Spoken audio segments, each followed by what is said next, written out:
Bendiciones con todos. Tema 2. Las verdades de la palabra de Dios. Hoy, las salutaciones del apóstol Pedro. Y utilizamos 2 de Pedro capítulo 1, versículos 1 y 2, que dice lo siguiente. Simón Pedro, siervo y apóstol de Jesucristo, a los que habéis alcanzado por la justicia de nuestro Dios y Salvador Jesucristo, una fe igualmente preciosa que la nuestra. Gracia y paz os sean multiplicadas en el conocimiento de Dios y de nuestro Señor Jesucristo. ¿Qué les parece? Maravilloso, ¿no es cierto? Cuando uno observa esta pequeña palabra precioso, en este primer versículo la reconocemos como una palabra típica de Pedro, ya que él la usó varias veces en su primera epístola. Y él fue el único escritor de la Biblia que la usó en este sentido. Es como reconocer la escritura de una persona en una carta. Cuando aquí vemos la palabra preciosa, es como ver en esta palabra la firma del apóstol Pedro.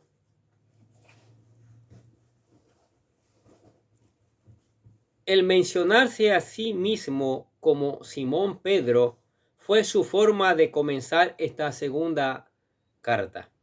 En su primera carta simplemente usó su nombre, Pedro. Simón fue el nombre que le fue dado en su nacimiento, pero Pedro, que significa piedra, fue el nombre que nuestro Señor Jesucristo le dio. En esta epístola el apóstol usó ambos nombres, Simón, el de la debilidad, y Pedro, el hombre de la fortaleza, el hombre de carácter inestable y el hombre firme con una roca, porque él tuvo ambas características. Pero podemos estar seguros de una cosa: al escribir esta epístola, él fue el hombre férreo como la roca, el hombre que sería crucificado por la causa de Cristo. Así es. Continuando con la presentación, el escritor añadió siervo y apóstol. La palabra siervo realmente significa esclavo. Él no asumió una posición elevada en la iglesia, sino que se refirió a sí mismo como un esclavo y también como un apóstol, refiriéndose a su autoridad. Pero observemos el detalle de que él no se presentó como el apóstol, sino simplemente como apóstol, es decir, como uno más entre los apóstoles. Luego dijo: a los que habéis alcanzado una fe igualmente preciosa que la nuestra. Lo que estaba diciendo expresaba una hermosa realidad. Cuando él usó la palabra fe, creemos que se refirió al conjunto de verdades que llamamos el Evangelio. Estaba diciendo: lo habéis recibido y es vuestra responsabilidad lo que hagáis con él. Sí. Algunos dicen que uno tiene que ser elegido antes de que pueda ser salvo, y que también Dios tiene que darle la fe para crecer. En parte, estamos de acuerdo con esa afirmación, pero también insistimos en que la razón por la cual ciertas personas no vienen a Cristo ha sido claramente expresada en la palabra de Dios. Observemos lo que dijo el apóstol Pablo hablando sobre los israelitas en su segunda carta a los Corintios capítulo 3 versículos 15 y 16. Escuche lo que dice: y aún hasta el día de hoy, cuando se lee a Moisés, el velo está puesto sobre el corazón de ellos, pero cuando se conviertan al Señor, el velo será quitado.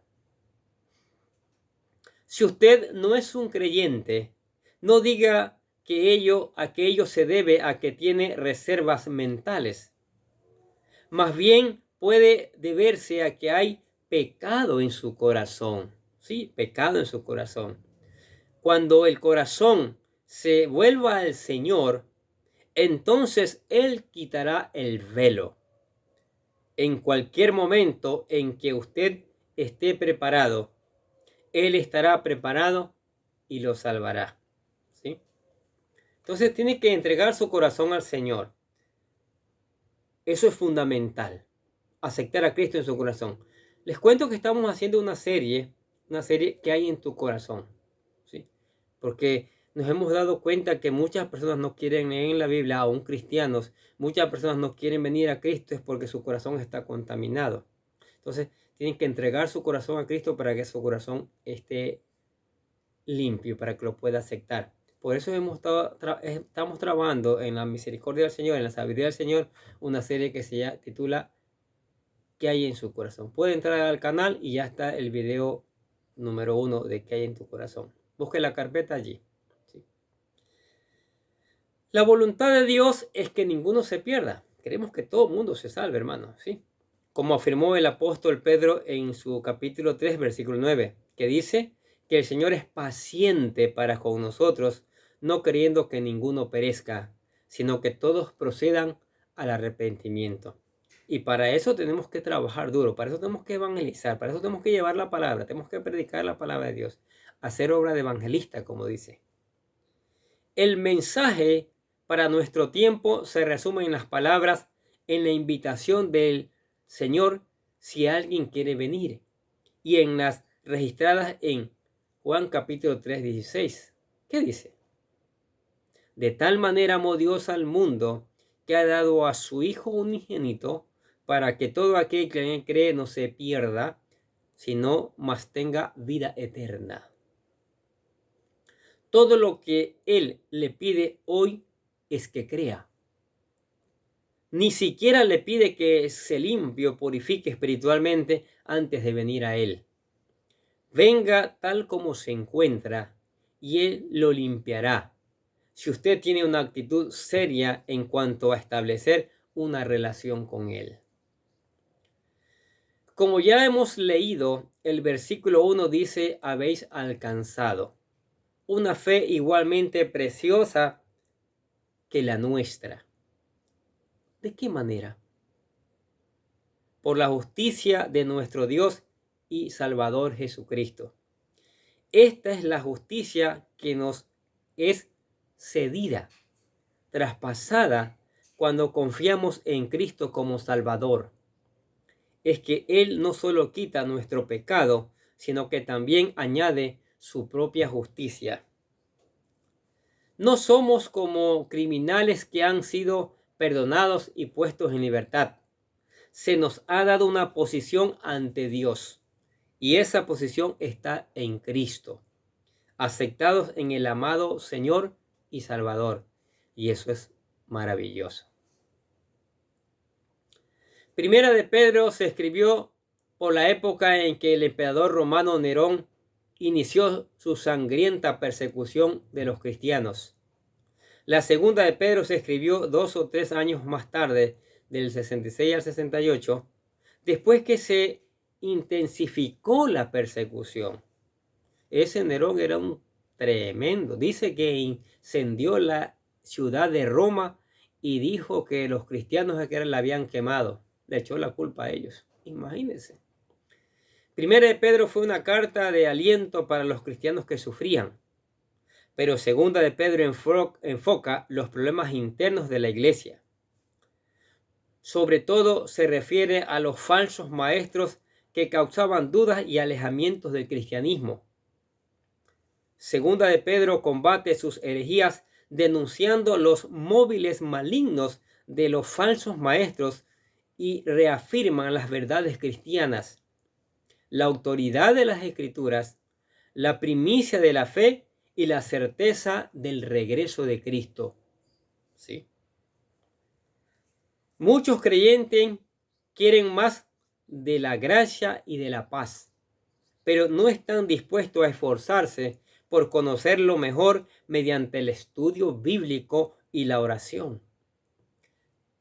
Sí, hoy día hay mucha pereza para leer la palabra de Dios y para orar. Y ya hemos dicho que el conocimiento es la mejor arma. El conocimiento que está en la palabra de Dios. Para disfrutar de los privilegios que Dios ofrece generosamente, tenemos el conocimiento de Dios y de nuestro Señor Jesucristo. ¿Sí? Y dice, gracia y paz sean multiplicadas en el conocimiento de Dios y nuestro Señor Jesucristo. Así dice Pablo. Que ese conocimiento crezca, abunde, sea el arma para defender de las herejías, de las falsas enseñanzas. ¿Qué les parece? Dice aquí, gracia y paz sean multiplicadas. La gracia y la paz siempre aparecen en este orden. Primero debemos conocer la gracia de Dios, es decir, que Dios nos ha salvado, no por nuestros méritos, nuestro carácter o algo que haya en nosotros, sino que nos ha salvado a causa de nuestra fe en Cristo, ya que Él nos amó lo suficiente como para morir por nosotros en la cruz, para pagar la pena por nuestros pecados.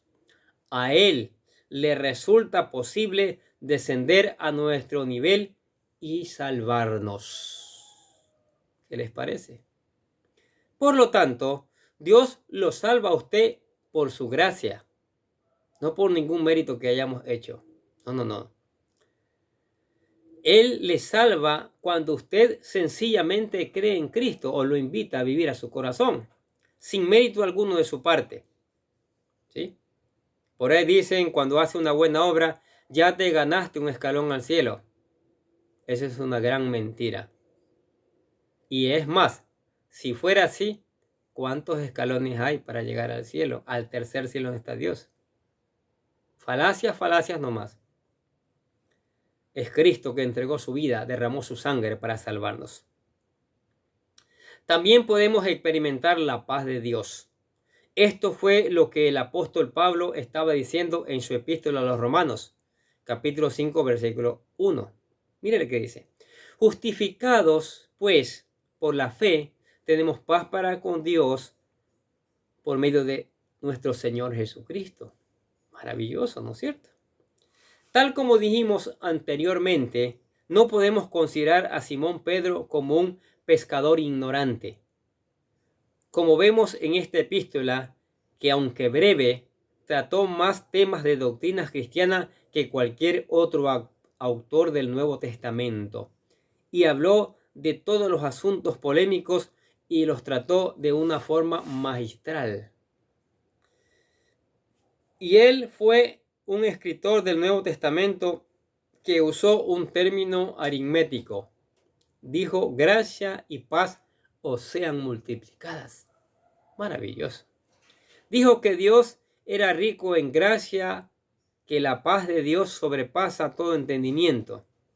Pero el apóstol descendió al nivel de la vida diaria como si hubiera recordado la tabla de multiplicar, al decir gracia y paz sean multiplicadas. Eso es un deseo maravilloso, ¿ah? Deberíamos saludarnos así entre hermanos, que la gracia de Dios sea multiplicada. ¿Qué les parece? Que la paz de Dios sea multiplicada en medio de tanta incertidumbre hoy. No, sino a través del conocimiento de Dios y de nuestro Señor Jesucristo, ¿no es cierto? Y aquí nos hemos encontrado nuevamente con la palabra conocimiento. La veremos una y otra vez en esta epístola debido a su importancia. Pablo también enfatizó el conocimiento del Señor. En la carta de los Filipenses capítulo 3 versículo 10 dijo, quiero conocerlo a Él y el poder de su resurrección y participar en sus padecimientos. Aquí vemos el énfasis de conocerlo, conocer a Cristo y llenarse de su conocimiento. ¿Qué les parece? No un Cristo que nos contaron las religiones. No. Las religiones han inventado un poquísimo de dogmas, de cosas, no, que están fuera de la palabra de Dios. Venga a la palabra de Dios y allí va a encontrar el verdadero conocimiento. Allí va a encontrar a Jesucristo, su Salvador.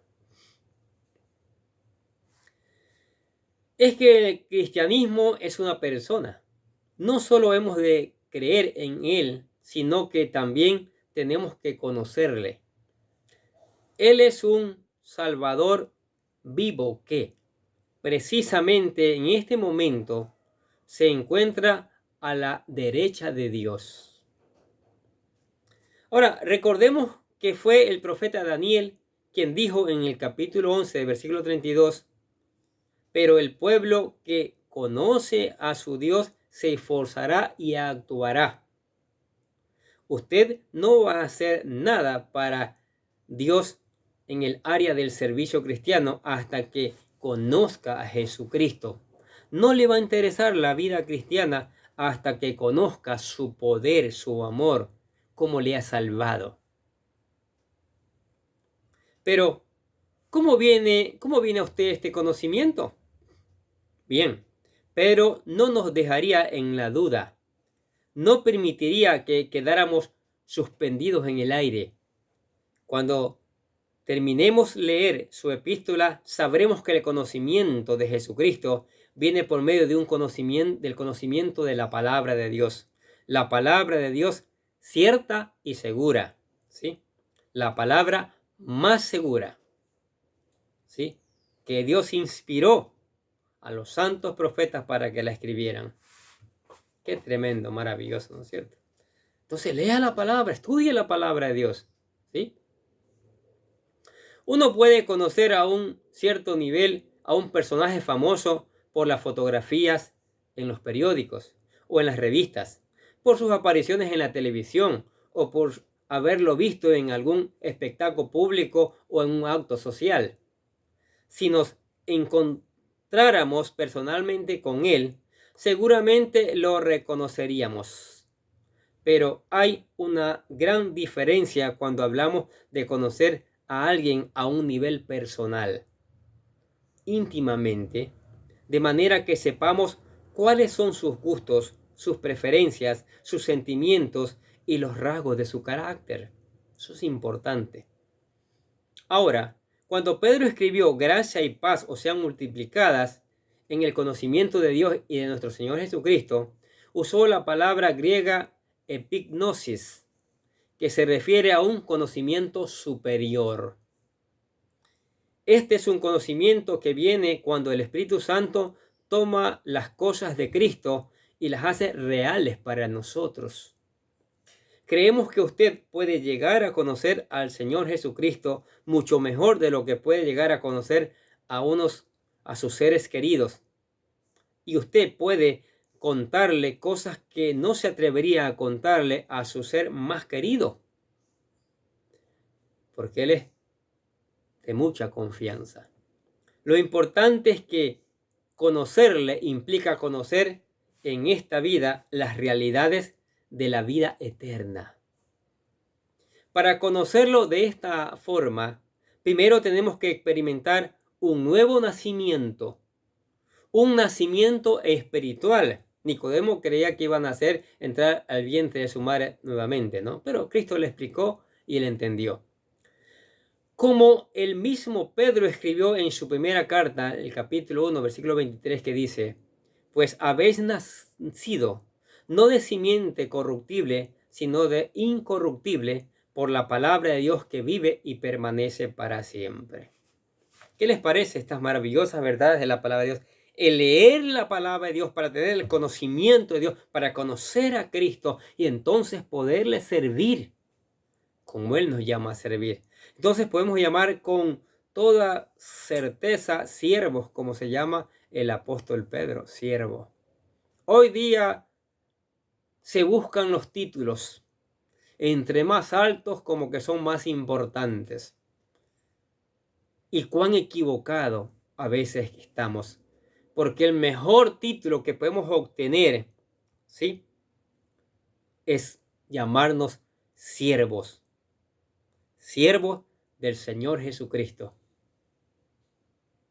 Y eso tiene peso de vida eterna. ¿Qué les parece estas verdades de la palabra de Dios? ¿Sí? Entonces el primer paso es aceptar a Jesucristo. Y aquí le presentamos la oración de fe para que usted acepte a Cristo como su Señor y Salvador. Repítela. Dice: querido Dios, sé que soy un pecador y que nada de lo que hago puede hacerme ganar el cielo o la vida eterna. Creo que Jesucristo murió por mí, derramando su sangre para lavar todos mis pecados, para ser redimido, y que se levantó de la tumba al tercer día. Ahora mismo lo recibo como mi Salvador personal, confiando solamente en Él como mi único camino al cielo. Señor Jesús, séllame y lléname con tu Espíritu Santo y escribe mi nombre en el libro de la vida para ser salvo. Decimos: gracias, amado Padre Celestial, por regalarme la vida eterna. ¿Lo hizo? ¡Wow! Maravilloso. Ahora, lea la palabra, llénese de conocimiento, busque aplicarla, obedecerla. Pide la ayuda del Espíritu Santo, que Él está dispuesto a ayudarle. Ore, converse a través de la oración con Jesucristo. Cántele alabanza, adórelo porque Él merece la alabanza, porque es el Rey de Reyes y Señor de Señores. Y le invitamos a la iglesia para juntos seguir aprendiendo estas maravillosas verdades. Amén. Oremos. Padre, gracias por tu palabra. No hay el mejor conocimiento, el mayor de los conocimientos lo encontramos es en tu palabra. Y para eso tu palabra tiene que estar abierta a nuestros ojos, a nuestros sentidos, leerla, meditarla, memorizarla para poderla poner en práctica, Señor. Predicarla para que otros también conozcan estas verdades, conozcan que en Cristo ahí está el verdadero conocimiento. Sí, Señor, ayúdanos en esta labor. Que tu Espíritu Santo nos ponga el deseo de leer y meditar en tu palabra. Que el Espíritu Santo ponga el deseo en las personas de leer y meditar en tu palabra, Señor, y después ponerla en práctica para después predicarla, Señor. Sí, Señor. Ayúdanos, Espíritu Santo, ayúdanos. Bendice a la iglesia. Derrámate una y otra vez en la iglesia. Dale una porción de ti, Señor. Que la iglesia alabe y glorifique tu nombre, Señor. Sí, Padre. Te damos gracias por la iglesia, te damos gracias por la familia, te damos gracias por los amigos, te damos gracias por todos los que escuchan la palabra de Dios, Señor. Que sigamos aprendiendo, Señor, de este conocimiento para conocerte a ti, Señor Jesucristo. En tu nombre oramos, en el nombre del Señor Jesucristo, decimos amén. Y los bendecimos a ustedes que escuchan la palabra de Dios cada día. Sigamos escuchando, sigamos poniendo en práctica,